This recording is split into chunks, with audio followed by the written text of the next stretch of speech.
اسلامی ریاست کا سراب از طارق فتح 14واں باب مغرب میں اسلام پسندوں کا ایجنڈا۔ یہ جنوری سن 2003 کی ایک سرد صبح تھی۔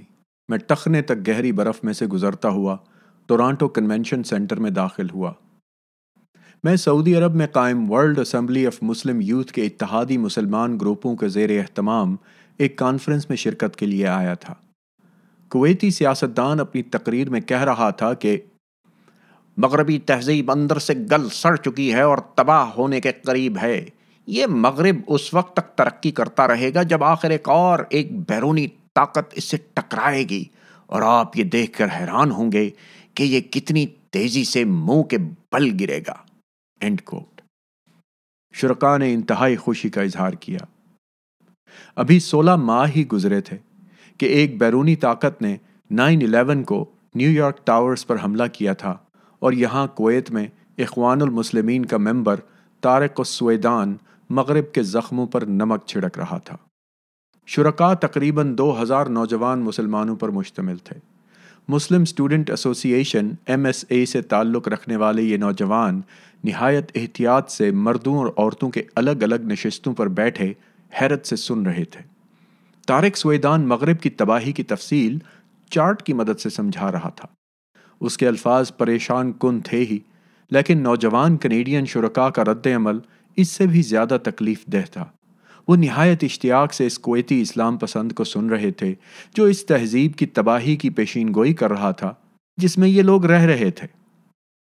کینیڈا میں پیدا ہونے اور تعلیم حاصل کرنے والے یہ مسلمان نوجوان آخر مغرب کے زوال پر کیوں خوش تھے؟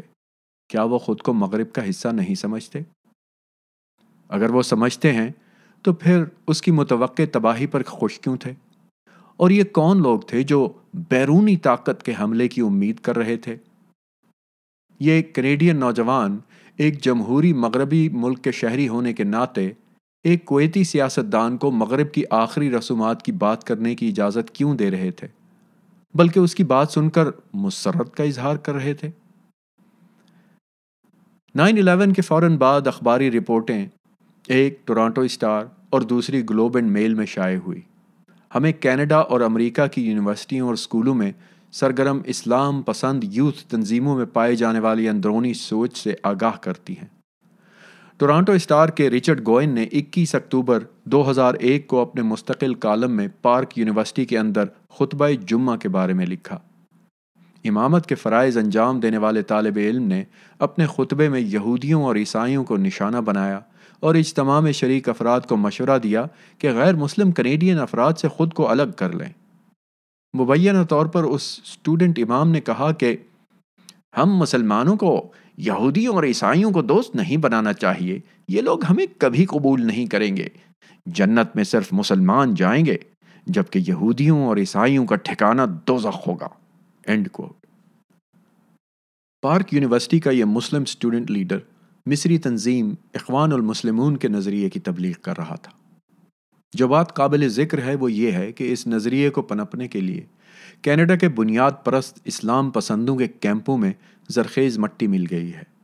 ان سچے مومنین نے محروم اور مجبور اقلیت سے نسبت رکھنے والی احترام کی چادر اوڑھنے میں کامیابی حاصل کر لی ہے۔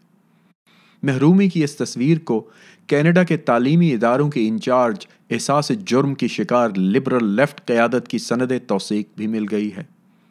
رچرڈ گوئن نے ٹھیک طور پر اس طالب علم رہنما کے طنزی آواز میں چھپی اسلام پسند یعنی اسلامسٹ آئیڈیالوجی کو پہچانا ہے۔ انہوں نے لکھا کہ کوٹ، یہ اسلام میں موروثی یکا و تنہا آواز ہے جو پوری دنیا کو دارالاسلام اور دارالحرب میں تقسیم کرتی ہے۔ خود اسامہ بن لادن نے اسی تصور کا اس وقت اعادہ کیا ہے جب اس نے اپنی انتہائی مؤثر ویڈیو ٹیپ میں کہا تھا کہ یہ ایمان والوں اور کافروں کے درمیان جنگ ہے۔ End quote. ابھی اس اخباری کالم کی سیاہی خشک نہیں ہوئی ہوگی کہ گلوب اینڈ میل کے جان وانگ نے 29 اکتوبر 2001 میں مسلم اسٹوڈنٹس ایسوسی ایشن MSA کے ایک رہنما کی طرف سے عسکریت پسند تحریک طالبان کی حمایت پر روشنی ڈالی۔ ٹورانٹو یونیورسٹی میں تاریخ اسلام کی کلاس کے بعد 4 مسلمان طلباء سے کھانے کی میز پر گفتگو میں وانگ نے 22 سالہ طالب علم محمد باسل احمد سے پوچھا کہ آپ خواتین سے طالبان کی بدسلوکی کے بارے میں کیا کہیں گے؟ تو ایم ایس اے کے نائب صدر محمد باسل اور ایک خاتون طالبہ نورا ہندی نے کہا کہ انہیں اندازہ ہے کہ طالبان تعلیم یافتہ خواتین کے مخالف کیوں ہیں۔ خواتین کی تعلیم پر طالبان کی پابندی کا جواز پیش کرتے ہوئے ایم ایس اے کے لیڈر نے کہا کہ کوٹ کیا آپ نے وہاں کا تعلیمی ڈھانچہ دیکھا ہے؟ ان کے پاس کس قسم کے سکول ہیں؟ اس موقع پر باسل کی بیوی جو یارک یونیورسٹی میں بایولوجی کی طالبہ تھی خاموش بیٹھی دیکھتی رہی۔ البتہ طالبان کا دفاع کرنے اور افغان معاشرے سے ایک لحاظ سے عورتوں کی جلاوطنی کی معاشی اور لاجسٹک وجوہات کا جواز پیش کرنے کے بعد ایم ایس اے کے لیڈر نے ایک کمزور لمحے میں اپنے حقیقی محسوسات کا انکشاف کر ڈالا۔ انہوں نے اپنی ساتھی طالبات سے جو چند سوالات کیے ان سے یقیناً جان وانگ ششدر رہ گئے ہوں گے۔ کیا آپ اتفاق کرتے ہیں کہ عورتیں مردوں سے زیادہ جذباتی ہوتی ہیں؟ کیا کسی عدالت میں آپ پر جذبات غالب آ سکتے ہیں؟ بجائے اس کے ان اشتعال انگیز مفروضوں پر حجاب پہنے ہوئے اس کی بیوی ہندا احتجاج کرتی، اس نے شوہر کی جانب دیکھ کر اتفاق میں سر ہلا دیا۔ گویا اپنے نقطۂ نظر میں کوئی سقم نہ رہنے دینے کے لیے احمد نے مزید کہا کہ طالبان نے افغانستان میں امن و امان قائم کیا ہے، اینڈ کوٹ۔ آخر یہ کون لوگ ہیں جو ایک لبرل ڈیموکریٹک معاشرے کی بنیادی اقدار کو مسترد کرتے ہیں؟ ایک ممتاز کینیڈین یونیورسٹی میں طالب علمی کا دور گزارتے ہوئے کوئی کس طرح طالبان کی بربریت کو امن و امان کے طور پر پیش کر سکتا ہے؟ 9/11 کے دہشت گرد حملوں کے بعد مغرب میں رہنے والے ہم تمام مسلمان اور غیر مسلم اس موقع کو ان بنیاد پرست مسلم تنظیموں کے رویے پر غور کرنے کے لیے استعمال کر سکتے تھے جو مغربی دنیا میں سرگرم اور پنپ رہی ہیں۔ ہم اس لمحے کو اس رجحان کی درستگی کے لیے بھی استعمال کر سکتے تھے جو مغرب میں مسلمانوں کی عسکریت پسند شناخت کو پروان چڑھا رہا تھا اور چڑھا رہا ہے۔ بدقسمتی سے ایک نااہل امریکی صدر جارج ڈبلیو بش نے خود اس مسئلے کو مذہبی نقطۂ نظر سے دیکھا، جس سے ان لوگوں کو اطمینان ملا جو مسلمانوں کی شناخت غیر فعال بنانے میں حصے دار ہیں۔ اس وقت تو اس بات پر کسی نے غور نہ کیا، لیکن جب صدر بش نے مسلمان کمیونٹی کے مرکزی دھارے کی بجائے خود کو قدامت پرست امریکی اسلام پسندوں سے جوڑا تو انہوں نے قدامت پسند گروپوں کو اسلام کی ڈی فیکٹو آواز کے طور پر جائز قرار دے دیا۔ حملوں کے چند روز کے اندر بش نے واشنگٹن نیشنل کیتھیڈرل میں ایک بیان دیا جس میں دہشت گردی کی مذمت کی گئی، لیکن اس وقت ان کے ساتھ امریکہ میں سعودی نواز اسلام پسند بھی کھڑے تھے۔ ان افراد میں Islamic society of north America ISNA کے مزمل صدیقی اور council of American Islamic relations CAIR کے نام نہاد نمائندے شامل تھے۔ سینٹر فار اسلامک پلورلزم کے ایگزیکٹو ڈائریکٹر سلیمان اسٹیفن شارس کے مطابق کوٹ دونوں تنظیموں نے دہشت سے پہلو تہی کرنے والوں سے مالی معاونت حاصل کی۔ ISNA کو سعودی عرب کے انتہائی بنیاد پرست اور سرکاری فرقے وہابیوں اور کیئر کو حماس سے معاونت ملتی ہے، اینڈ کوٹ۔ جون سن 2007 کو امریکہ کے فیڈرل پراسیکیوٹرز نے CAIR کیئر، ISNA اسنا اور نارتھ امریکن اسلامک ٹرسٹ کو ایک دہشت گرد گروپ کی مدد کرنے کی مجرمانہ سازش میں ملوث ہونے کا مرتکب قرار دیا۔ ان تینوں گروپوں کو فرد جرم عائد کیے بغیر سازش کا شریک قرار دے دیا گیا اور ٹیکسس کالعدم خیراتی ادارے the Holy Land Foundation for relief کے 5 اہلکاروں پر کیس کی سماعت کے دوران اس تنظیم سے تعلق کا شبہ ظاہر کیا گیا۔ تاہم اکتوبر 2007 میں جیوری کے عدم اتفاق پر جج نے نامکمل شواہد کی بنا پر یہ کیس خارج کر دیا۔ حکومت کی طرف سے 3 اسلامی گروپوں کے خلاف شریک سازش کے الزامات پر دائر کیے گئے کیس میں ناکافی تفصیلات فراہم کی گئیں، لیکن پراسیکیوٹروں نے CAIR کیئر کو اخوان المسلمون امریکہ کی فلسطین کمیٹی سے منسلک تنظیموں کا حال یا ماضی میں رکن قرار دیا۔ حکومت نے ISNA اور NAIT کو امریکی اخوان المسلمون کے حال یا ماضی میں رکن کی فہرست میں شامل کیا۔ پھر بش اور ان کے مشیروں نے ایسی سنگین غلطی کا ارتکاب کیوں کیا؟ وہ یہ اندازہ کرنے میں ناکام ہو گئے کہ تاریخ کے اس نازک موڑ پر ایسے افراد اور تنظیموں کو ساتھ کھڑا کر کے انہوں نے ان عناصر کو کتنی اتھارٹی اور اثر و رسوخ سے نوازا، اور اس سے مرکزی دھارے کے مسلمانوں کو یہ پیغام بھیجا گیا، یعنی مین سٹریم مسلمز کو یہ پیغام بھیجا گیا کہ جہاں تک وائٹ ہاؤس کا تعلق ہے تو ایک امریکی مسلمان کو صرف اس وقت مسلمان سمجھا جائے گا جب وہ گھسے پٹے اسلام پسندوں سے مطابقت رکھے گا۔ دانت نکوستے بش اور ان کے متلون مزاج بے بہرہ اسلام پسند مہمانوں کی فوٹو شائع ہونے کے چند ہفتے بعد امریکی اخبار نیو یارک ٹائمز نے ایک سٹوری شائع کی جس کی سرخی تھی: امریکی مسلمانوں کی خاموش سیکولر اکثریت کی خاموشی کا مذاق۔ And quote. رپورٹ میں امریکی مسلمانوں کی خاموش اکثریت کے بارے میں لکھا تھا جن کو ان خود ساختہ اسلام پسند رہنماؤں سے کوئی غرض نہیں ہے، جو اس کمیونٹی کے نمائندہ ہونے کے دعوے دار ہیں اور ہر مسئلے پر تساہل کے ساتھ دونوں طرف سے کھیلتے ہیں۔ لیکن عام مسلمانوں میں 9 میں سے 5 افراد کینیڈا اور امریکہ میں اسلام پسندوں کے بڑے نیٹ ورک کا شاید ہی مقابلہ کر سکتے ہوں۔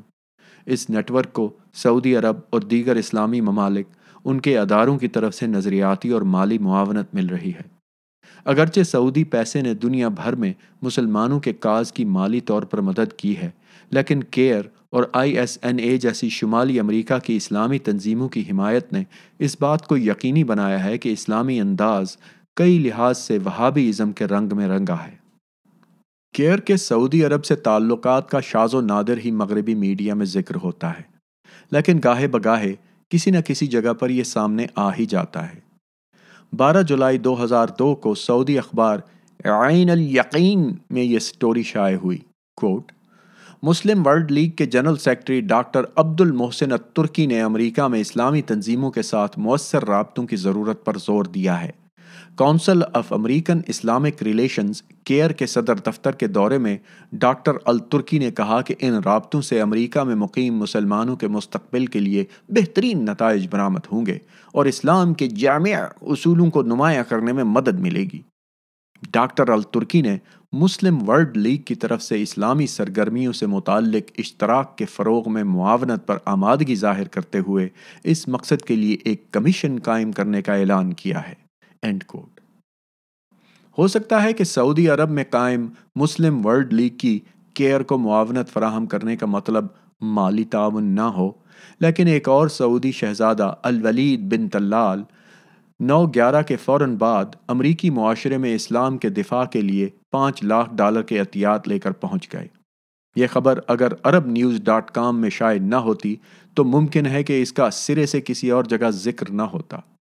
عرب نیوز نے 19 نومبر سن 2001 میں لکھا کہ کوٹ: سعودی شہزادہ الولید بن طلال کے آفس نے ایک بیان میں اعلان کیا ہے کہ اس نے امریکی معاشرے میں اسلام کے دفاع کی مہم چلانے کے لیے کیئر کو $5 لاکھ کا عطیہ دینے کی پیشکش کی ہے۔ اینڈ کوٹ۔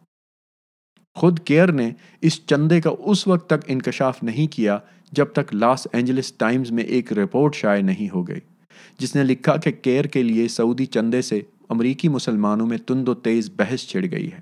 ان میں سے کئی افراد کا خیال ہے کہ سعودی عرب اسلامی تنظیموں کو ساتھ چلانے کی کوشش کر رہی ہے۔ کیئر نے ساتھی مسلمانوں کے خدشات کو مسترد کر دیا جنہوں نے اس خدشے کا اظہار کیا کہ امریکہ میں بہت زیادہ مساجد اور تنظیمیں سعودی پیسے پر انحصار کرنے لگی ہیں۔ اس طرح سعودی عرب میں اسلام کی آڑ میں نسل پرست اور قدیم رسومات پر تنقید کی راہ بند ہو رہی ہے۔ اس تنقید کا جواب دیتے ہوئے کیئر نے لاس اینجلس ٹائمز کو بتایا کہ سعودی فنڈنگ پر تنقید کرنے والے دراصل بنیاد پرست عیسائیوں اور قدامت پسند یہودی گروپوں کی طرف سے سعودی عرب کو مطعون کرنے کی مہم کو تقویت پہنچا رہے ہیں۔ اگر کیئر یعنی CAIR، جس کی کینیڈا اور امریکہ کے متعدد شہروں میں شاخیں ہیں، کے لیے سعودی عطیہ باعث تشویش معاملہ ہے تو یہ اس تبدیلی کی بنسبت چھوٹی تبدیلی تھی جو ابھی آنے والی تھی۔ 21 مئی 2006 کو متحدہ عرب امارات کی حکومت کی سرکاری ویب سائٹ نے امارات کے وزیر خزانہ کی طرف سے کیئر کے لیے بھاری سرمایہ کاری کا انکشاف کیا۔ یہ وزیر خزانہ دبئی کے نائب حکمران بھی ہیں۔ اعلان میں انکشاف کیا گیا کہ کوٹ دبئی کے نائب حکمران اور امارات کے وزیر خزانہ نے امریکہ میں املاک بنانے کی تجویز کی منظوری دے دی ہے تاکہ اس سے Council of American Islamic Relations یعنی کیئر کو معاونت فراہم کی جائے۔ End quote. بیان میں مزید کہا گیا ہے کہ یہ جائیداد نہ صرف آمدن کا ذریعہ بنے گی بلکہ اس سے ہماری اسلام کے رواداری کے اصولوں کی میڈیا مہم کو مہمیز لگانے میں بھی مدد ملے گی۔ یہ اسلامی اصول امن، بقائے باہمی اور مختلف مذاہب اور ثقافتوں کے درمیان مکالمے سے عبارت ہیں۔ ان خیالات کا اظہار کیئر کے ایگزیکٹو ڈائریکٹر نہاد عوض نے شیخ حمدان اور شمالی امریکہ کی تنظیموں کے نمائندوں سے ملاقات کے بعد کیا۔ And quote. ان املاک سے کیئر کو ملنے والی آمدن کا یقینی طور پر تو کچھ نہیں کہا جا سکتا، لیکن یہ کہنا کافی ہوگا کہ اس اسلام پسند تنظیم کو مستقبل قریب میں مالی حوالے سے فکر مند ہونے کی چنداں ضرورت نہیں۔ دبئی کی المکتوم فاؤنڈیشن نے اس پراپرٹی کے لیے $9,78,000 کی سرمایہ کاری کی اور واشنگٹن کے علاقے 453 نیو جرسی ایونیو SE میں کیئر کا ہیڈ آفس ہے۔ اگرچہ اس کے حقوق المکتوم فاؤنڈیشن کے پاس محفوظ ہیں، تاہم کیئر سرخ اینٹوں سے بنی اس عمارت میں رہنے والوں سے کرائے کی رقم وصول کرتی ہے۔ جس وقت کیئر اور دبئی کے نائب حکمران کیئر کی شمالی امریکہ میں سرگرمیوں کے لیے فنڈنگ کے لیے مذاکرات میں مصروف تھے، تقریباً اسی وقت کیئر کینیڈا کی سابق صدر اخبار گلوب اینڈ میل میں اپنے کالم میں دبئی کی مدح سرائی کر رہی تھی۔ شیما خان نے دبئی سے خوفزدہ نہ ہوں کے عنوان سے اس خلیجی بادشاہت کی شاعرانہ منظر کشی کرتے ہوئے اسے دنیا کے لیے ماڈل کے طور پر پیش کیا۔ انہوں نے لکھا کہ کوٹ دبئی قدیم اور جدید کا امتزاج ہے۔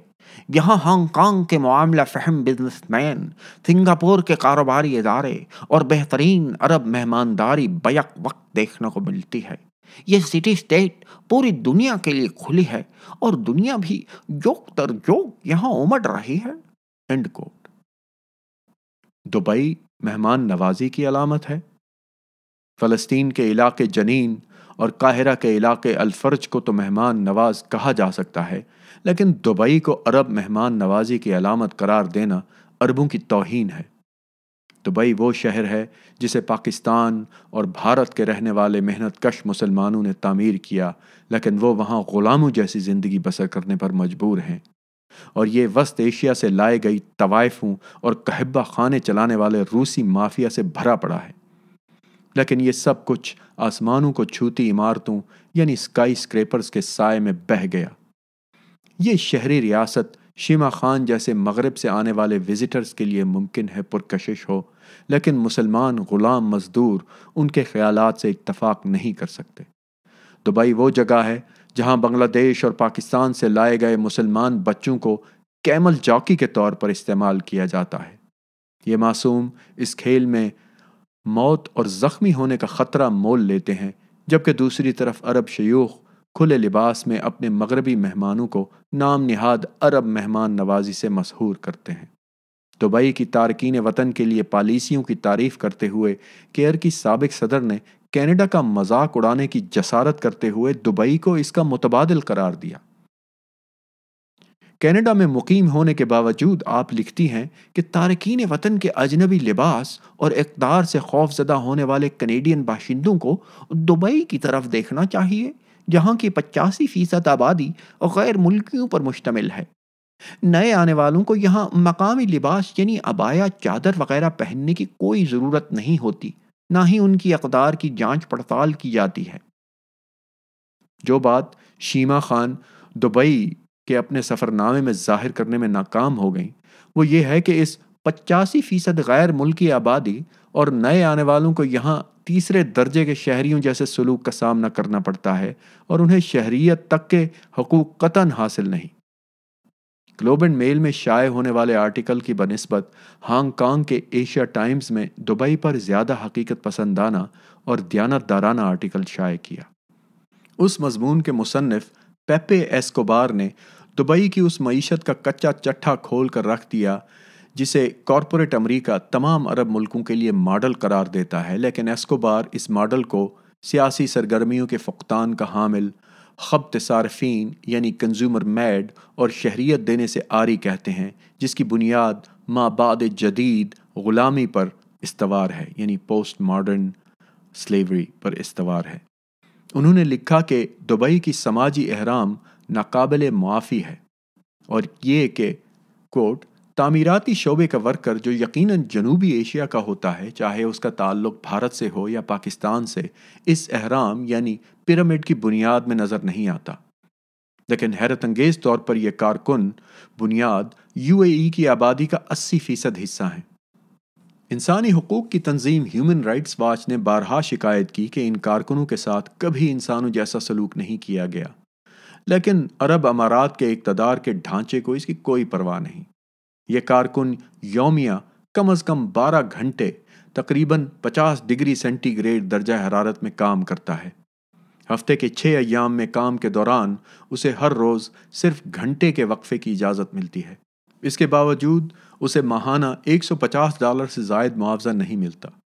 وہ یا تو خیمے میں رہتا ہے یا القوز میں 12 سے 15 مربع میٹر کے چھوٹے سے کمرے میں اس کا قیام ہوتا ہے۔ اس کو کسی قسم کے حقوق حاصل نہیں، ٹریڈ یونینز پر پابندی ہے، اگر کوئی بولنے کی جرت کرے تو اسے فوراً ڈپورٹ کر دیا جاتا ہے۔ اینڈ کوٹ۔ پیپے ایسکوبار نے مزید لکھا کہ شمالی امریکہ یعنی یونائٹڈ اسٹیٹس کی طرح دبئی میں بھی نسل پرستی کا عنصر غالب ہے، تاہم اس پر بحث کی اجازت نہیں۔ End quote. انہوں نے اس ملک کو جدید قرون وسطیٰ کا ملک قرار دیا ہے، جہاں ایک حکمران خاندان کے غیر منتخب مرد کسی اپوزیشن کے بغیر حکومت کر رہے ہیں۔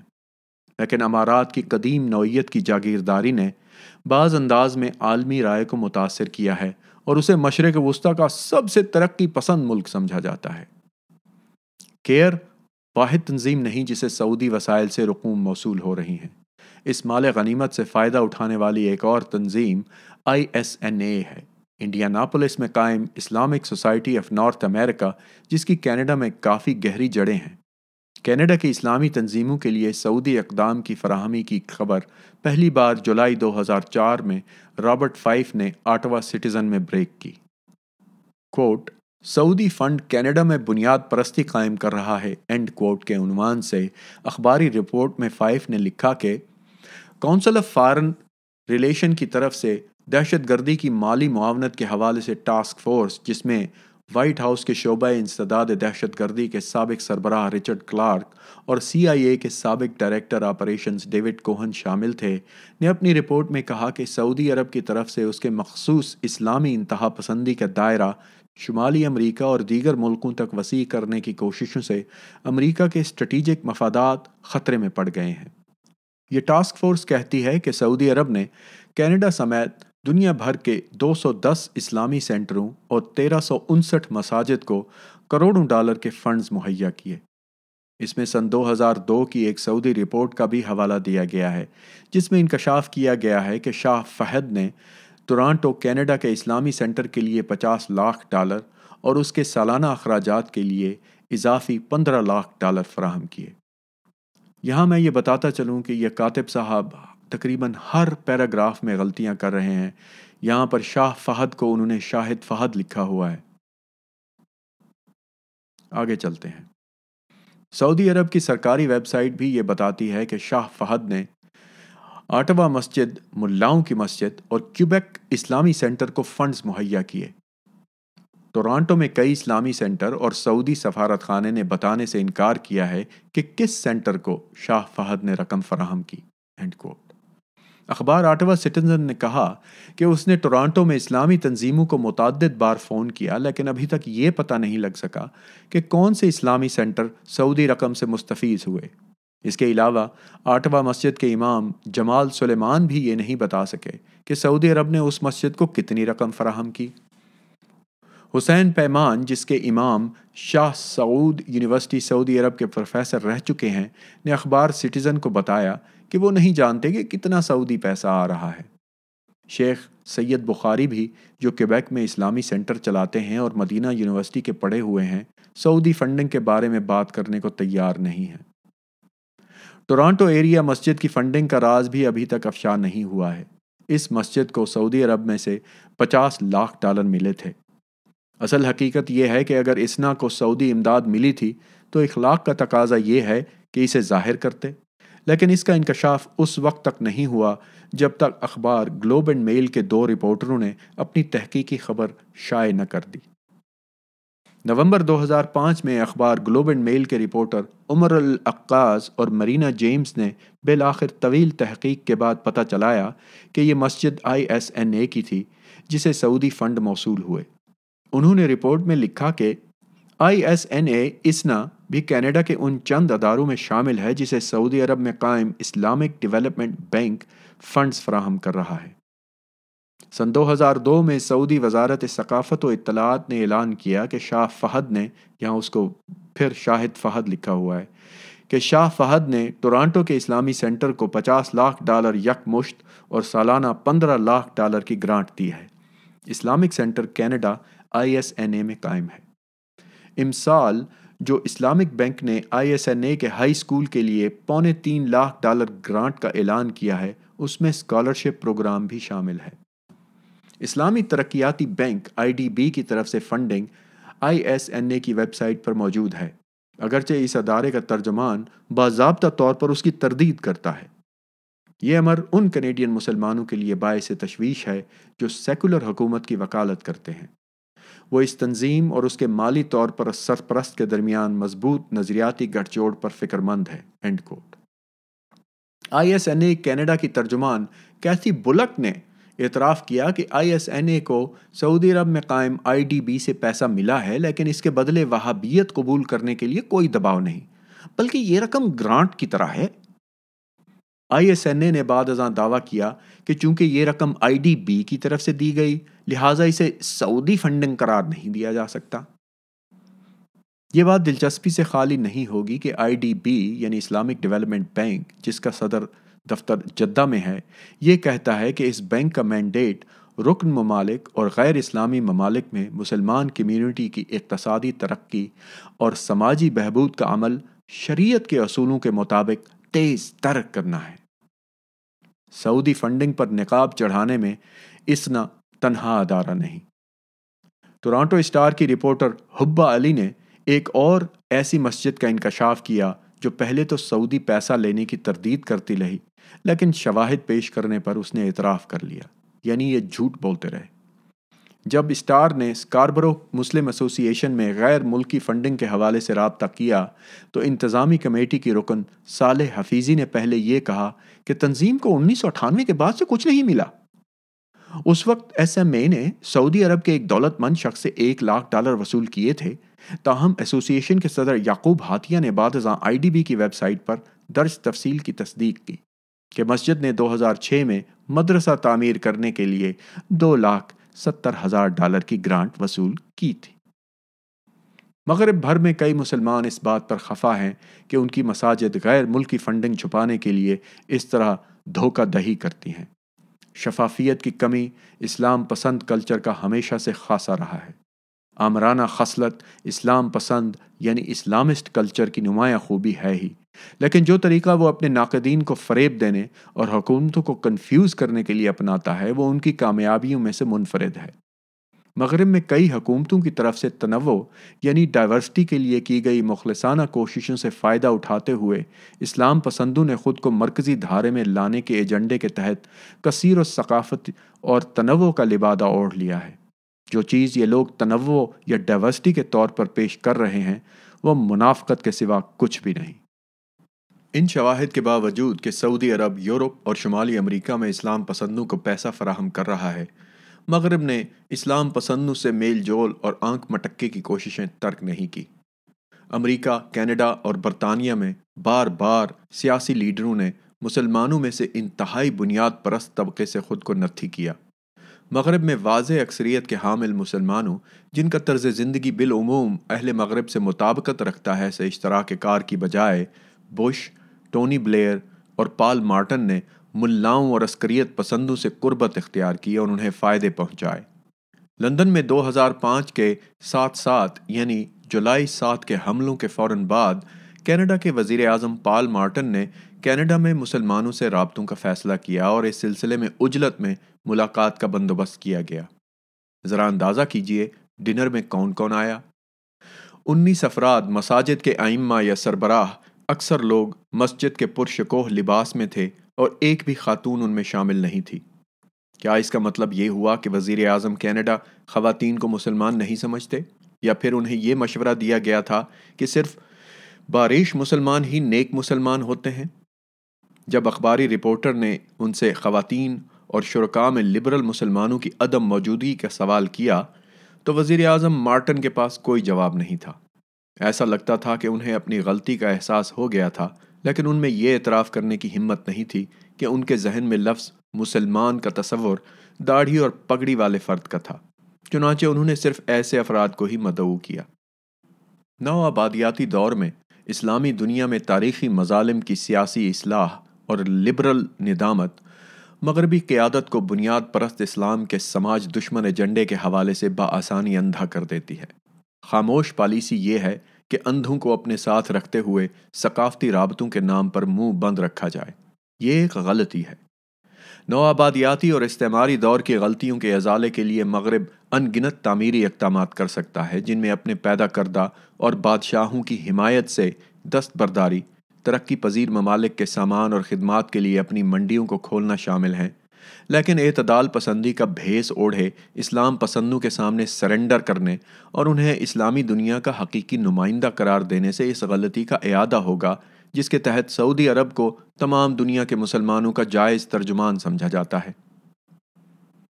9/11 کے بعد سے مغرب کی کثیر الثقافتی حیت میں تبدیلی کے خواہاں اسلام پسند افراد اور تنظیموں نے طریقہ واردات تبدیل کرتے ہوئے اعتدال پسندی کا روپ دھار لیا ہے۔ یہ لوگ بائیں بازو کے کارکنوں کی زبان استعمال کرتے ہیں۔ بائیں بازو کو ساتھ ملانے کے لیے ان کی گفتگو میں ورلڈ بینک، معاشرتی انصاف، قرضوں سے نجات، غربت اور سب سے بڑھ کر مساوات کے درس دیے جاتے ہیں، اور یہ حکمت عملی مؤثر رہی۔ اب آپ قدامت پسند مسلم تنظیموں اور ترقی پسند لبرل تحریک کے درمیان ناپاک گٹھ جوڑ دیکھ سکتے ہیں۔ حالانکہ نظریاتی طور پر یہ ہر ایشو پر ایک دوسرے کی ضد ہیں، لیکن 9/11 کے بعد سے یہ بیڈ فیلو بن چکے ہیں۔ مسلم اسٹوڈنٹ ایسوسی ایشن MSA جیسی تنظیمیں کھیتی کا کام کرتے ہوئے اور ISNA کے لیے مستقبل کے ممبر پیدا کرنے میں مصروف ہیں۔ یہ لوگ اتنے شائستہ بنتے ہیں کہ معصوم اہل مغرب انہیں فوراً تسلیم کر لیتے ہیں۔ یہ محض عام طلباء تنظیمیں یا کمیونٹی گروپ نہیں جو کھانے پکانے کے شو اور ثقافتی فیسٹیول منعقد کرتے ہیں، بلکہ غیر ملکی معاونت سے انتہائی منظم اور سیاسی طور پر چلائی جانے والی مشینیں ہیں جن کی اثر پذیری مغربی معاشرے کے ہر شعبے میں ہے۔ یہ صرف اتفاق نہیں کہ کافی زیادہ مسلمان جو امریکی ہائی اسکولوں کے اوسط کم سن طلباء تھے کو بنیاد پرستوں نے بھرتی کر لیا، اور پھر یہ لوگ اسی سرزمین کے لیے نفرت کا جذبہ لیے یونیورسٹیوں تک پہنچے جس میں انہوں نے اپنی تمام زندگی بسر کی۔ End quote. پتہ نہیں یہ کوٹ شروع کہاں سے ہوئی تھی۔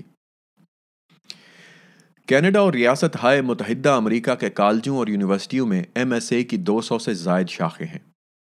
عوامی سطح پر ان کا تاثر یہ ہے کہ یہ غیر سیاسی تنظیم ہے اور صرف شمالی امریکہ کے طلباء میں اسلام کا فروغ چاہتی ہے۔ یہ دعویٰ کرتی ہے کہ اس کے کسی بیرونی حکومت سے کوئی رابطے نہیں، لیکن MSA اور ISNA کے 1960 کی دہائی سے سعودی عرب سے روابط ہیں۔ انہی دنوں میں ان دونوں گروپوں کا قیام عمل میں لایا گیا۔ یونیورسٹی آف کیلیفورنیا برکلے کے حامد الگر نے وہابیت پر ایک مضمون میں لکھا کہ کوٹ کچھ مسلم طلباء تنظیمیں بیرون ملک بالخصوص امریکہ میں وہابیت کی ترویج کے لیے سعودی ذرائع کے تعاون سے سرگرم ہیں۔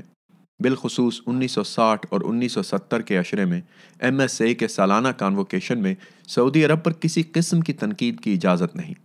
یہ تنظیم در حقیقت اخوان المسلمون اور جماعت اسلامی جیسی بنیاد پرست اسلامی تنظیموں کی سیاسی اور مذہبی فکر کی کھلی حمایت کرتی رہی ہے۔ اینڈ کوٹ۔ حامد الگر نے مزید لکھا کہ MSA نے وہابی ازم پھیلانے میں نمایاں کردار ادا کیا ہے۔ نماز جمعہ کے ہر اجتماع میں MSA کے مقامی کارکن مکہ میں قائم ورلڈ مسلم لیگ کا شائع کردہ مواد انگریزی اور عربی دونوں میں ہاتھ میں پکڑے کھڑے ہوتے ہیں۔ اگرچہ MSA اپنے تعلقات کو تمام عرب ریاستوں تک ترقی پسند انداز میں جوڑنے کی دعوے دار ہے، تاہم اس کے اندر وہابیت کا عنصر آفیشل طور پر غالب ہے۔ امریکہ میں MSA کا 3 خیراتی اداروں Holy Land Foundation, Global Relief اور بینیولنس فاؤنڈیشن سے تعلق رہ چکا ہے۔ ان تینوں کے دہشت گردوں سے تعلق کی FBI تحقیقات کر چکی ہے اور یہ تینوں ادارے اب بند کیے جا چکے ہیں۔ MSA کے بین الاقوامی سطح پر اسلام پسند شخصیات اور اخوان المسلمین سے رابطے کی بھی کئی اطلاعات ہیں۔ 1995 میں یوسف قرضاوی، جن کا تعلق قطر سے ہے اور جنہیں اخوان المسلمون کا ترجمان سمجھا جاتا ہے، نے امریکی ریاست اوہایو کی ایک اسلامی کانفرنس میں شرکت کی۔ اپنی اس تقریر جس میں انہوں نے کہا تھا کہ ہم یورپ فتح کریں گے، ہم امریکہ فتح کریں گے، لیکن تلوار کے ذریعے نہیں بلکہ دعوی سے، کوٹ۔ قطری امام نے MSA کو ایسا گروپ قرار دیا جسے مصر کے اخوان المسلمون کے جلا وطن رہنماؤں نے، جو امریکہ میں سیکولر اور مغرب زدہ کا مقابلہ کرنے آئے تھے، قائم کیا تھا۔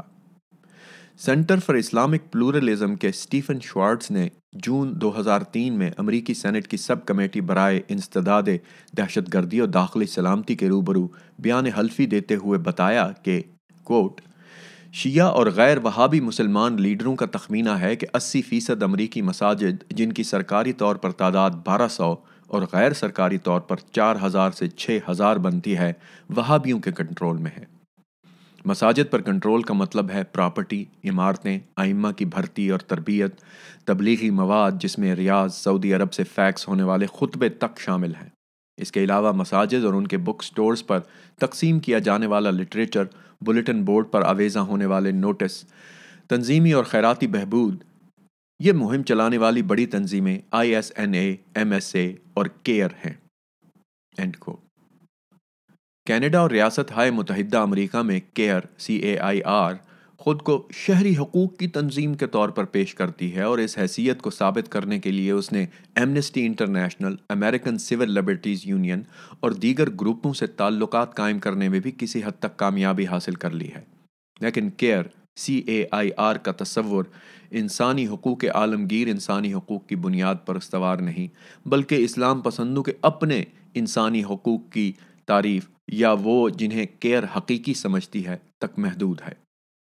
یوں جہاں شام کے شہری مہر ارار کو غلط طور پر شام ڈپورٹ کرنے اور وہاں اسے تشدد کا نشانہ بنانے پر کیئر انصاف کے حصول کے لیے آگے تھی، وہاں اس نے ایک اور کینیڈین مسلمان، مہد اعصام غنیم العطار پر مصر میں تشدد اور اس کی رہائی پر آواز اٹھانے سے انکار کر دیا۔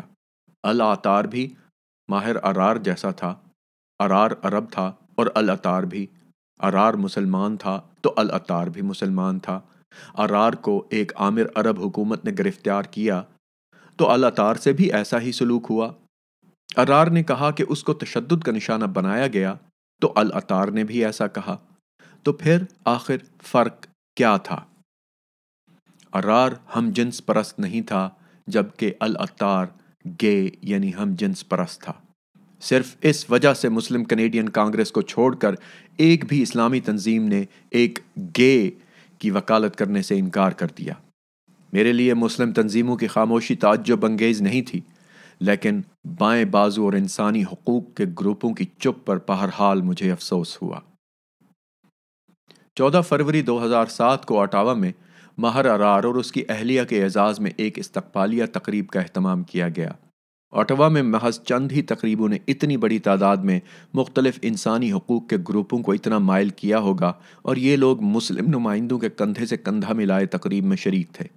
امام علی ہندی نے لبرل پارٹی کے رہنما اسٹیفن ڈائن سے بات چیت کی۔ NDP کے رہنما جیک لیٹن مسجد اسٹیبلشمنٹ کے ساتھ چہک رہے تھے۔ ایک کے بعد دوسرے مقرر نے مازغ کی بہادری کی تعریف کی اور ارار کے ساتھ بے انصافی کا ذکر کیا۔ انہوں نے مصری باشندے محمود جبہ اور احسن مرائے کی حراست کی بھی مذمت کی، جنہیں کینیڈین حکام نے گرفتار کر رکھا تھا۔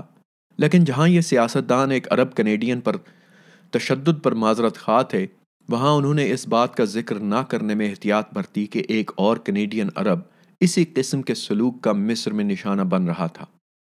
ایک طرف یہ لوگ ارار سے دوران حراست اعتراف کرانے کی مذمت کر رہے تھے، تو دوسرے عرب کے ساتھ ایسا ہی برتاؤ نہ کیا گیا۔ اس رات ایک بھی مقرر نے مصری جیل میں جبر سہنے والے کینیڈین کے لیے آواز نہ اٹھائی۔ ایسا نہیں تھا کہ انہیں العطار کے بارے میں علم نہیں تھا، بلکہ اخبارات نے صفحہ اول پر اس کی خبریں شائع کی تھیں۔ 31 سالہ محمد اعصام غنیم العطار کو 1 جنوری 2007 کو کینیڈا سے قاہرہ پہنچنے پر گرفتار کر لیا گیا۔ مصری حکام نے دعویٰ کیا کہ العطار نے اعتراف کر لیا ہے کہ وہ اسرائیلی جاسوس ہے اور ٹورانٹو میں موساد کے لیے کام کر رہا تھا۔ العطار اسرائیلی جاسوس ہو سکتا ہے اور نہیں بھی، لیکن یہ حقیقت اپنی جگہ موجود ہے کہ وہ عرب کینیڈین ہے، بالکل ماہر ارار کی طرح، جس نے ماہر ارار کی طرح تشدد کے بعد اپنے جرم کا اعتراف کر لیا تھا۔ میں نے کیئر کو خط لکھا اور پوچھا کہ آپ نے محمد العطار کا کیس کیوں نہیں اٹھایا؟ ان کے پاس کوئی جواب نہیں تھا۔ ایسا لگتا ہے کہ کیئر کے لیے صرف اسلام پسندوں کے انسانی حقوق اہمیت رکھتے ہیں۔ اگر کوئی ہم جنس پرست جیل جائے تو میرا اندازہ ہے کہ یہ کہا گیا ہوگا کہ یہ خدا کی طرف سے ایک گے کو سزا ہے، اور آخر اسلام پسند ایک گناہ گار شخص کے معاملے میں مداخلت کیوں کریں؟ وہ چاہتے ہیں کہ یہ شخص جیل میں گل سڑ جائے۔ ہمیں ہر اس شخص کو مسلمان سمجھنا چاہیے جو خود کو مسلمان سمجھتا یا سمجھتی ہے۔ اب خدا کے نام پر کسی کو مرنا نہیں چاہیے۔ مسلمان کی حیثیت سے ہمیں ترقی پسند، لبرل، کثیر الثقافت، جمہوری اور سیکولر معاشرے پر یقین رکھنا ہوگا، جہاں ہر شخص کو مذہب کی آزادی اور مذہب سے آزادی حاصل ہو۔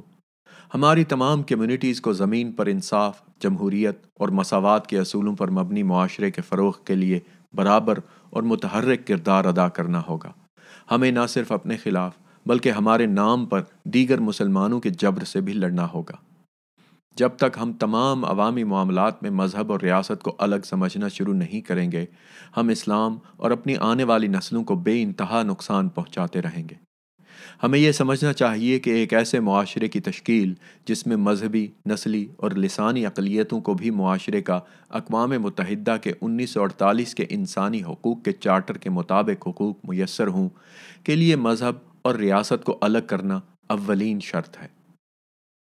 نہ صرف اپنے بلکہ اپنے دشمنوں کے لیے بھی ایک جیسے انسانی حقوق کے حصول کی جد و جہد سے ہی ہم بہترین لوگوں جیسا احترام حاصل کر سکیں گے۔ مذہب بشمول اسلام نیکی کے کام کرنے کے لیے ہمارا اخلاقی رہنما ہو سکتا ہے اور ہمیں خود ساختہ نیکوکاری اور سرکشی سے روک سکتا ہے۔ اسلام کے ذریعے ہمیں غصے پر قابو پانا چاہیے اور مزید مشتعل نہیں ہونا چاہیے۔ مسلم کمیونٹی کو درپیش بنیاد پرستی اور انتہا پسندی کے چیلنجوں سے مسلمانوں کو خود نمٹنا ہے، اور اس مسئلے کو باقی ماندہ دنیا پر نہیں چھوڑنا چاہیے جو ہمیں شک کی نظروں سے دیکھ رہی ہے۔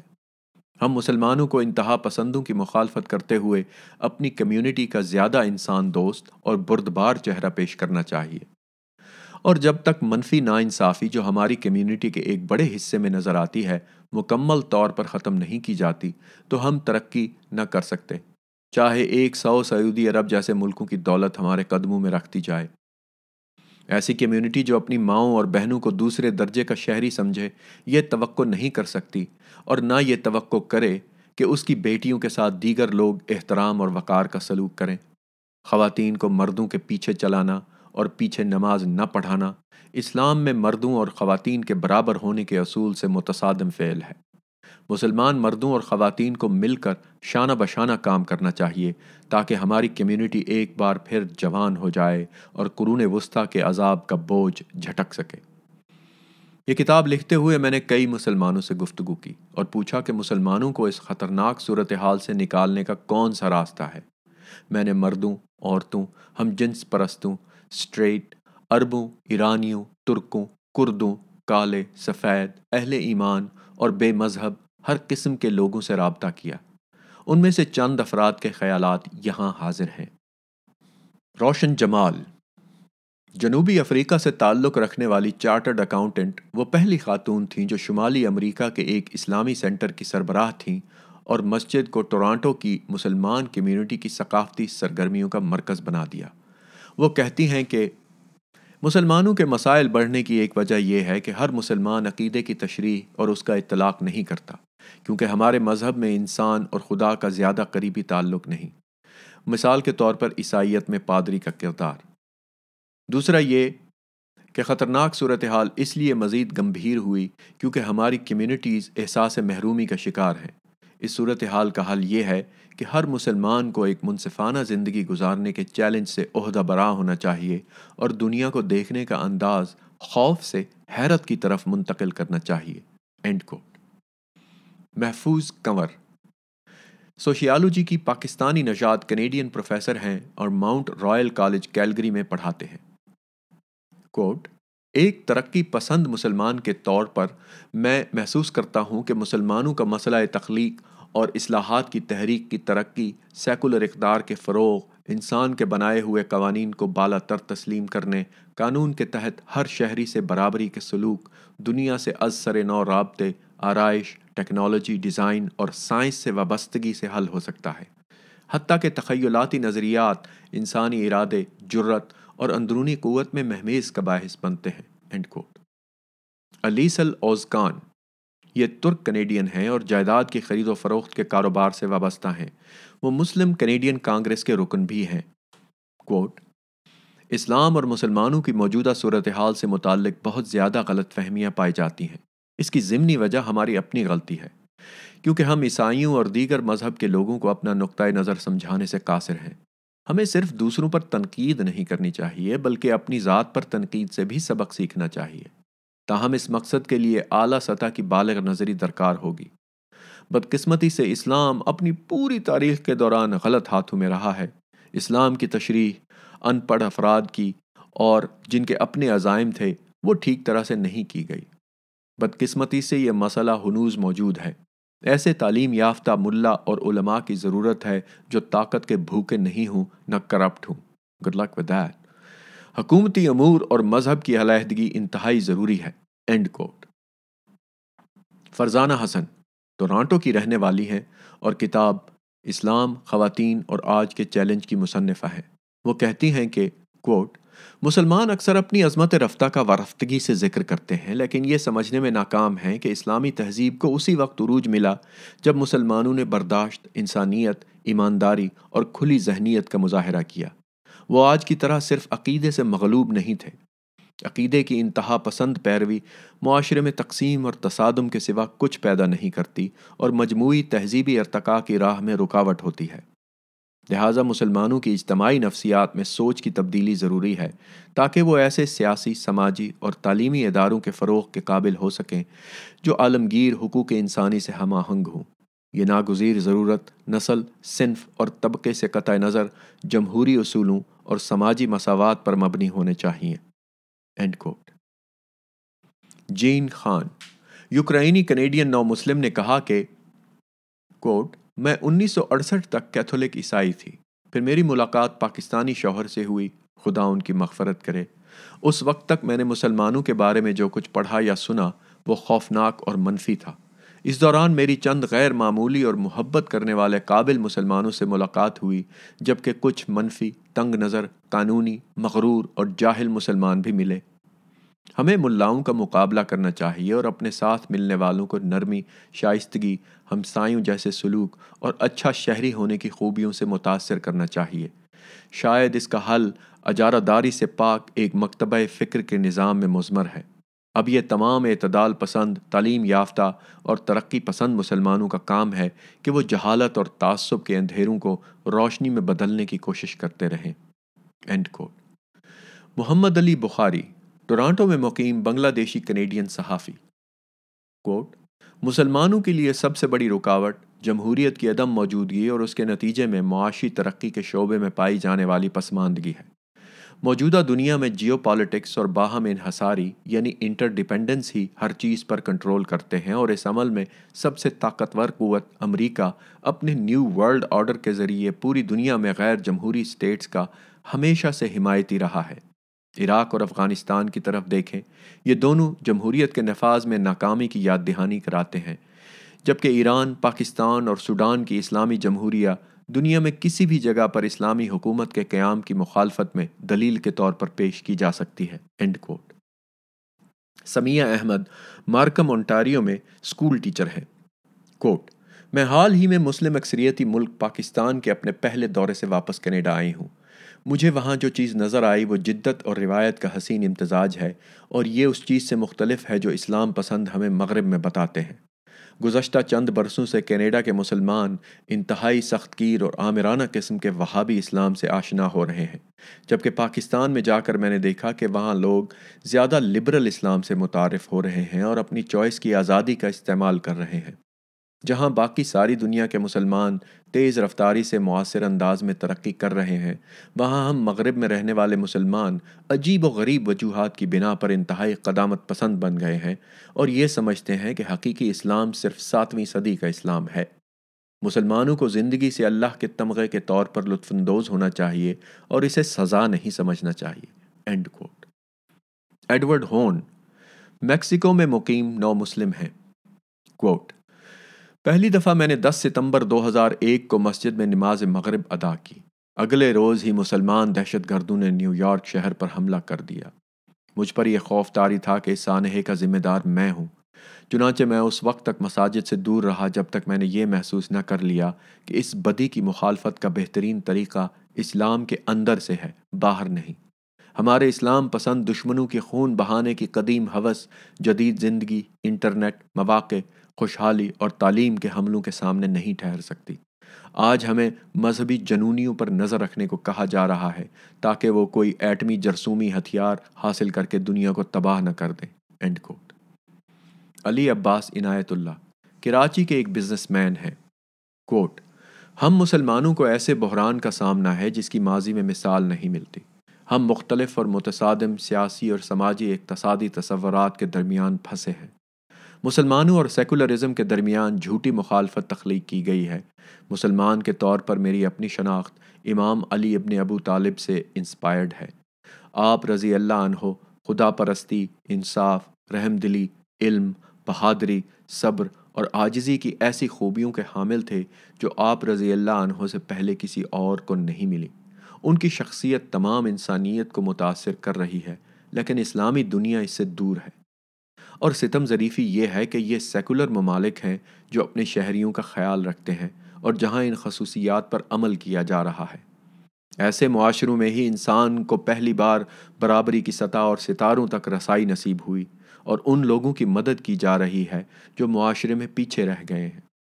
سائنس، آرٹس اور ثقافت کے شعبے میں ہم مسلمان کہیں نظر نہیں آتے، جبکہ جیسے جیسے ہم سیاسی اسلام کے جبڑے میں پھنس رہے ہیں، ناکام اور پسے ہوئے لوگوں کے طبقے میں ہماری تعداد مزید بڑھ رہی ہے۔ جب تک ہم اپنے ضمیر کو بیدار نہیں کرتے اور اپنے اعمال کی ذمہ داری قبول نہیں کرتے اور دنیا سے رابطہ نہیں کرتے، ہم بھٹکتے رہیں گے۔ End quote. کتاب کے اختتام پر اپنے مسلمان بھائیوں کے لیے نیک خواہشات کے اظہار کی فہرست کے ساتھ میری یہ گزارشات ہیں کہ اگر ہم اپنی بہتری کے لیے ایک کام کر سکتے ہیں تو وہ یہ ہے کہ ہم محرومی کے اس نشے سے باہر آ جائیں جس نے ہمارے حواس کو اندھا کر رکھا ہے اور ہمیں آگے بڑھنے سے روک رہا ہے۔ مسلمان دنیا میں جو کوئی غلط کام ہوتا ہے تو ہمیں بتایا جاتا ہے کہ یہ امریکہ یا یہودیوں کی کارستانی ہے، حالانکہ اس وقت کوئی اسرائیل موجود ہی نہیں تھا جب ابن سعود اور اس کے وہابی جنگجوؤں نے اوائل 19ویں صدی میں عراق پر حملہ کیا، کربلا کا شہر تباہ کر دیا اور ساتھ ہی مسلمانوں کا قتل عام کیا۔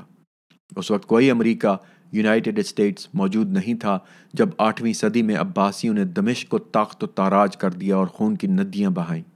میں یہ نہیں کہتا کہ امریکہ اور اسرائیلی فرشتے ہیں یا غلطیوں سے پاک ہیں، لیکن براہ کرم تھوڑی سی دیانتداری کا مظاہرہ ضرور کرنا ہوگا۔ مسلمانوں کے اضطراب کی وجہ صہیونی امریکہ کی سازش نہیں، یہ مسلم قیادت کی نااہلی ہے کہ وہ یہ تسلیم کرنے میں ناکام ہے کہ امیروں اور خلفاء کا دور اب ماضی بن چکا ہے۔ یہ ہمارے اسکالروں اور علماء کی ناکامی ہے کہ وہ اسلام کو جدیدیت، شخصی آزادی اور لبرٹی سے ہم آہنگ نہیں کر سکے۔ جب تک ہم اپنی محرومیوں کا ذمہ دار دوسروں کو ٹھہراتے رہیں گے، ہم جامد ہی رہیں گے۔ کسی کنویں سے امام مہدی کے ظہور کا انتظار یا اس قسم کی اسلامی ریاست کا خواب دیکھنا جو ہمیں 1400 سال سے نصیب نہیں ہوئی، اس کا خواب دیکھنا ہماری الجھن کا جواب نہیں۔ میرے مسلمان بھائیوں، ہمیں ترقی کرنا ہے، آئیے اس سراب کی جستجو ترک کر دیں۔ 14واں اور آخری باب ختم ہوا۔ پس لفظ از حسین حقانی۔ اسلام 1400 سال سے کروڑوں مسلمانوں کا مذہب ہے۔ اس کے پیروکاروں میں شہنشاہ، صوفی، تاجر، کسان، سپاہی اور فلسفی شامل ہیں۔ دیگر تمام مذاہب کی طرح اسلام بھی اپنے پیروکاروں کو اخلاقی اور روحانی رہنمائی فراہم کرتا ہے۔ اس رہنمائی کا زندگی کے تمام شعبوں پر اطلاق ہوتا ہے۔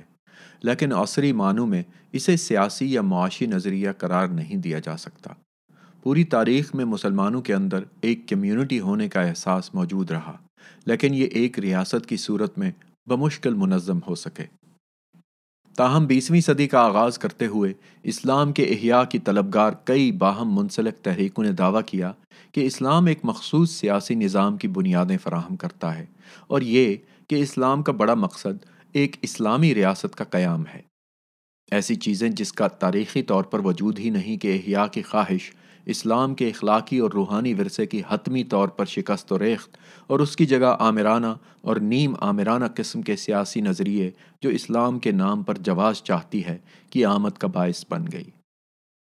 اسلامی نظریہ سیاست، جسے آج سیاسی اسلام کے طور پر جانا جاتا ہے، دراصل جدت کے دباؤ کے تحت روایتی اصول کے خاتمے کے نتیجے میں سامنے آیا۔ ابتدائی جدید اسلامی دنیا میں کئی سیاسی ماڈل حاوی رہے۔ حضرت محمد صلی اللہ علیہ وسلم کے اولین جانشین پہلے خلیفہ راشد کو مسجد کے اندر عمائدین کے اجلاس میں منتخب کیا گیا۔ پہلے خلیفہ نے اپنا جانشین خود نامزد کیا، جبکہ تیسرے خلیفہ کو ایک کمیٹی نے چنا، اور پھر کمیونٹی نے اس انتخاب کی توثیق کی۔ خلیفہ کے تصور پر شیعہ اکثریتی سنی طبقے سے الگ ہو گئے اور دعویٰ کیا کہ مذہبی اتھارٹی صرف حضرت علی رضی اللہ عنہ اور حضور اکرم صلی اللہ علیہ وسلم کی صاحبزادی کی اولاد میں سے اماموں کے پاس ہے۔ شیعہ اکثریت والے ملک ایران میں دنیاوی اختیارات بادشاہوں نے استعمال کیے، جبکہ فاطمی شیعوں نے سنی امویوں اور عباسیوں کی طرح خود کو خلیفہ کہلوانے کو ترجیح دی۔ بڑی مسلمان ریاستوں پر سلطانوں نے حکمرانی کی جو موروثی اعتبار سے خود مختار تھے، اور انہوں نے شرعی قوانین کے نفاذ کے ذریعے اپنی قانونی حیثیت کا جواز حاصل کیا۔ ابتدائی دور کے مسلمانوں نے بادشاہوں کے خدائی حق کو تسلیم نہیں کیا اور شریعہ کو ان کے حکمرانوں کے اختیارات میں مداخلت کا ذریعہ سمجھا۔ یورپ اور مشرق وسطیٰ میں عثمانی سلطنت اور ہندوستان میں مغلوں نے بڑی تعداد میں غیر مسلموں کو اپنے ساتھ ملا لیا۔ موجودہ دور کے ملائیشیا اور انڈونیشیا میں سلاطین کو علماء کی معاونت بھی حاصل رہی۔ یمن اور موجودہ خلیجی ریاستوں جیسی چھوٹی ریاستوں کے حکومتی امور اماموں، امیروں یا شیوخ نے چلائے، اور یہ سب خطے کے بڑے سلطان بالخصوص 15ویں صدی کے بعد قسطنطنیہ کے خلیفہ کے فرما بردار رہے۔ اپنے اندرونی حالات اور چند حادثات یعنی 1258 میں بغداد پر منگولوں کے حملے کے ساتھ مسلم دنیا کا عروج بتدریج زوال میں بدل گیا، اور اسی دور میں یورپ کا عروج شروع ہوا۔ مسلم دنیا نے جدید تبدیلی کا سامنا تھوڑے وقت میں اور زیادہ تر یورپی دباؤ کے تحت کیا۔ یورپ اور شمالی امریکہ کے برعکس مسلمان ریاستوں نے وقت کے ساتھ جدید ریاستوں میں تبدیل ہونے کے مواقع سے فائدہ نہیں اٹھایا۔ برطانیہ اور فرانس نے عربی بولنے والے علاقوں میں، روسیوں نے وسطی ایشیا میں، ولندیزیوں نے انڈونیشیا اور برطانیہ نے ہندوستان اور جزائر ملائیشیا میں مداخلت کرتے ہوئے مسلمان علاقوں پر قبضہ کر لیا۔ جب ان کے پاؤں اچھی طرح جم گئے تو یورپی اقوام نے نوآبادیاتی آقاؤں کی تربیت یافتہ اشرافیہ کی مدد سے آہنی ہاتھوں کے ساتھ حکومت کی۔ مسلمان جدت پسندوں یعنی ماڈرنائزرز نے بالخصوص 19ویں صدی میں جو ابتدائی مغربی تصور اختیار کیا وہ مطلق العنانی سے عبارت تھا۔ مثال کے طور پر زوال پذیر عثمانی سلطنت کے اندر عسکری اور انتظامی اصلاحات کا بیشتر انحصار تبدیل شدہ مطلق العنانی پر رہا۔ کئی ضمنی جدت پسند اسلامی دنیا کے کئی حصوں میں ابھرے۔ ابتدائی حکمران اپنی سیاسی طاقت میں تبدیلی کیے بغیر منتخب مغربی سماجی اور معاشی نظریات اور ٹیکنالوجی متعارف کرانا چاہتے تھے۔ حتیٰ کہ بعض سلاطین نے اعلیٰ طبقے پر مشتمل اسمبلیاں اور آئین متعارف کرا کے یورپ کی جدید قسم کی مطلق العنانی کی، لیکن یہ کوششیں کچھ حلقوں کے نزدیک کافی نہیں تھیں، جبکہ دیگر طاقتور اشرافیہ کے گروپوں میں اسے بہت پذیرائی ملی۔ مسلمانوں نے ٹیکنالوجی اور عسکری لحاظ سے برتر یورپ کے چیلنج کا جواب ایک یا دو طرح سے دیا۔ لوگوں کے ایک طبقے نے مغربی تعلیم قبول کرتے ہوئے مغربی طرز زندگی اختیار کر لیا اور مذہب کو تقریباً اپنی زندگی سے خارج کر ڈالا۔ جبکہ دیگر نے سیاست کی مذہبی انداز میں تشریح کرنا شروع کر دی اور اصرار کیا کہ اسلام میں مکمل ضابطۂ حیات موجود ہے اور یہ سامراجی طاقتوں اور ان کے جدید تصورات سے منفرد حیثیت رکھتا ہے۔ یوں جدید دور کے آغاز پر ہی مسلم دنیا کے اندر سیاست اور حکومت سے متعلق نظریاتی تنازعات شروع ہو گئے۔ اس وقت تک روایتی اسلامی اسکالرشپ کی توجہ قرآن کے تنقیدی جائزے اور احادیث کی جانچ پڑتال کے ذریعے خدا کے پیغام پر مرکوز تھی۔